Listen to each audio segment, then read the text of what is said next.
From MTN News, this is Montana This Morning. Good morning and welcome to Montana This Morning on this Monday, April 7th. I'm Augusta McDonnell here with Miller Robson. Hey, good morning, everyone. I hope you had a chance to get outdoors this weekend. Yes, it was a gorgeous weekend. Hope you got your chores done outside. It was good. And a reminder that, if I'm not mistaken, it's the first morning where you put the green bin out for yard waste. Yes. You know, so along with the trash. Raked up all the leaves and all the dead stuff. It's a good time of the year. Get it off the property. Yeah, absolutely. And you know, and if you missed out being outdoors yesterday, in fact, let's take a look back how yesterday wrapped up. Don't worry, you're going to have another chance today as we're going to even see warmer temperatures. We hit 66 yesterday in Billings, a good 11 degrees above the norm. Our low of 35, just a few degrees above normal. Top gust yesterday of 26 miles an hour. We can still feel that across the area today. Western foothills, though, we could have gusts 30 to 40 miles an hour for the next few days. By Wednesday, though, you can have gusts over 50 miles an hour in your area. A lot of sunshine yesterday. Was a dry day, but for the month, we're still ahead in terms of the moisture totals. Looking great for the year. Snow totals still pacing ahead, and for the season, we're looking pretty darn good. In fact, we've already hit our total for the year, our annual total for the season in terms of the snowfall. We've had 57.7 inches, and normally it's 57.4 at the airport, so we're ahead there. 37 right now at the airport, feels like 28. Winds out the southwest at about 15 miles an hour, so a bit breezy out there, but look at that. Temperatures in the 30s, some 20s, even some 40s as we wake up. A lot of sunshine out there. We'll start off with some sunshine, a little bit of cloud cover later today, and then we get ready for our next system coming out of the west. It's going to give us mountain snow, lower elevation rain. We'll take a look at that with the main forecast coming up. All right, much to come, Miller. Thanks so much. And now let's pivot to our big story this morning. We're talking a lot about tariffs this morning, so let's get to that before our local news. Israeli Prime Minister Benjamin Netanyahu said Sunday he's hoping President Trump will ease tariffs imposed on his country. Netanyahu made his way to Washington, set to meet with the president at the White House today. This as other world leaders scramble. CBS's Elizabeth Palmer reports. As stock markets plunged around a world blindsided by Trump's tariff announcement, European President Ursula von der Leyen said what so many were thinking. President Trump's announcement of universal tariffs on the whole world, including the European Union, is a major blow to the world economy. There's anxiety everywhere. From the garment factories of tiny Lesotho in Africa, which got walloped with a 50% tariff on its jeans.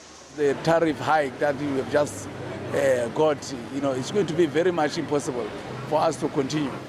To German precision machinery makers and the Asian giants exporting billions in cars and electronics.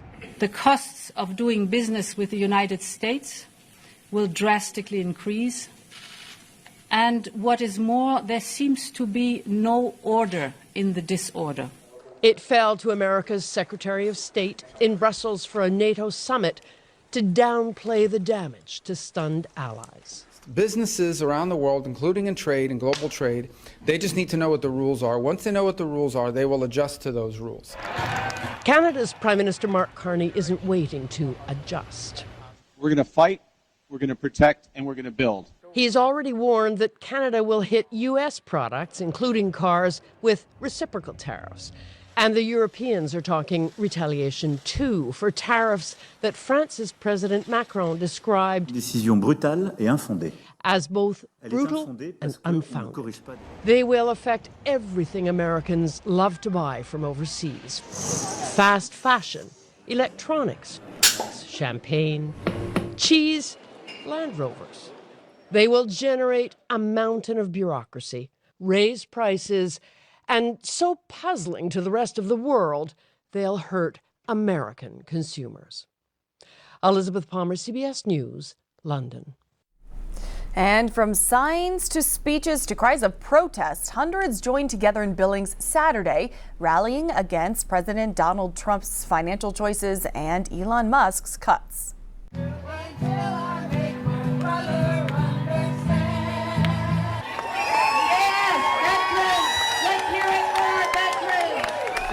This protest on the Yellowstone County Courthouse lawn and for blocks around it, just one of nearly 1,400 that erupted across all 50 states Saturday afternoon.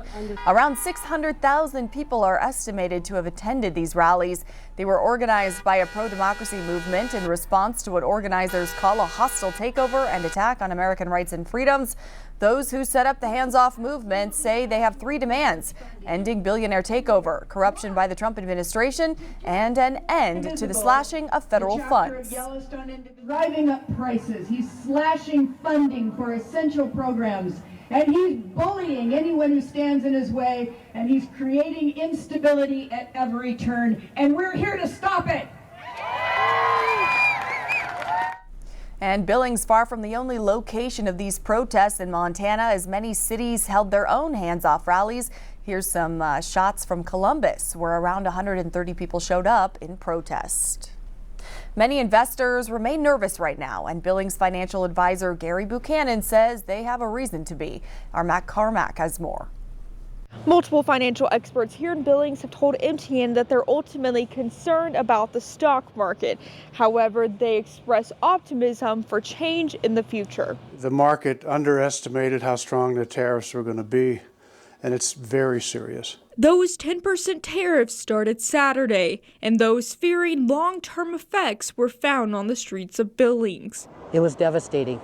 The last 2 days, 20% loss in my retirement that I have. I don't know what's going to happen here. Including Ming Cabrera, a Montana politician and Billings resident. While ultimately worried about his stocks, Ming says he's optimistic for change. No matter what, it's going to come back. So keep going and keep going, and we'll make it happen. And a similar opinion was shared by tax attorney George Bonini. And I have broad concerns about arbitrary policymaking, creating market volatility, and destroying hard-earned wealth. Cautiously optimistic that the NASDAQ and the S&P will be where it was 30 days ago. But regardless of that concern, President Trump remains confident in the market, believing the best is yet to come. The markets are going to boom, the stock is going to boom, the country is going to boom, and the rest of the world wants to see, is there any way they can make a deal? Long-term Billings financial advisor Gary Buchanan says Trump's tariff policy is what has led to these, quote, self-imposed wounds. I've never seen a market that is so reflective of a policy decision. This is solely due to tariffs, and it's having repercussions across markets. Despite the present-day downturn, both Gary and Ming recommend leaving your stocks and retirement fund alone. Keep what you have in there. As usual, I wouldn't touch that at all. I think the object is to be careful, and our politicians of both sides have to start to reckon with the tariff issue. In Billings, Matt Carmack, MTU News. Mac, thanks so much. And new this morning, the Rosebud County Sheriff's Office is asking for the public's help to identify a suspect or suspects after a tire slashing spree over the weekend. The department says there are at least 10 victims, with 14 vehicles and 4 trailers damaged between them. The sheriff's office posted on Facebook that the majority of this spree was seen on the northwest side of Forsyth, but believe it may have been a town-wide crime spree. There's also some evidence, they say, that this individual or group of people went into houses and garages while committing these crimes. Anyone with video, photos, or information that might help this investigation is asked to call the Rosebud County Sheriff's Office. Their number 406-346-2715. And the Broadus community is reeling from the tragic loss of 18-year-old Riggins Schaefer. The teen was killed in a crash after pulling over to help a stranded driver. We're told a friend called him in the middle of the night to help after wrecking their vehicle. While assisting the driver, Riggins was struck by another vehicle and killed on impact. His parents tell us they are devastated. He spent his whole life trying to help people. My baby died a hero. All my plans kind of revolved around him. I don't know what we need money for. All our dreams just disappeared all at once. The Schaefer family has a GoFundMe page online to help cover expenses, and our hearts go out to them with this loss. And now let's head over to Yellowstone National Park for a look at the future of Biscuit Basin after a powerful steam explosion rocked the popular site last summer. We're checking in now to see if it's going to reopen for the summer season. Well, nobody was hurt when this happened. Take a look at that footage. It was a close call for some visitors. The explosion heavily damaged the nearby boardwalk. Over the winter, science equipment and monitoring instruments were left at the site. Those readings saw dozens of similar explosions. A close inspection of the debris showed something very interesting that gives researchers a unique insight into the inner workings of these thermal sites. Small explosive events continue. A couple of these have been observed. There were some scientists out there pulling up some of their equipment in November, and they observed an explosion that lasted a few seconds, went about 20 or 30 feet high and threw rocks and mud, a lot of water. And then there was a tour group that was passing by on January 3rd, and they observed something very similar. The Park Service says Biscuit Basin will remain closed. There will be no repairs done to this area until it's deemed safe.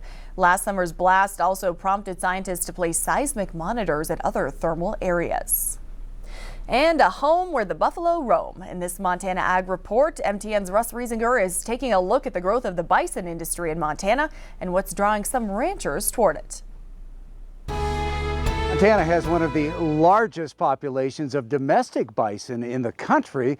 Of course, the number of these animals left is just a fraction of what it once was when they were roaming the plains, but it is a number that is growing, and it's an industry that seems to have a bright future. I've always had an affinity for bison.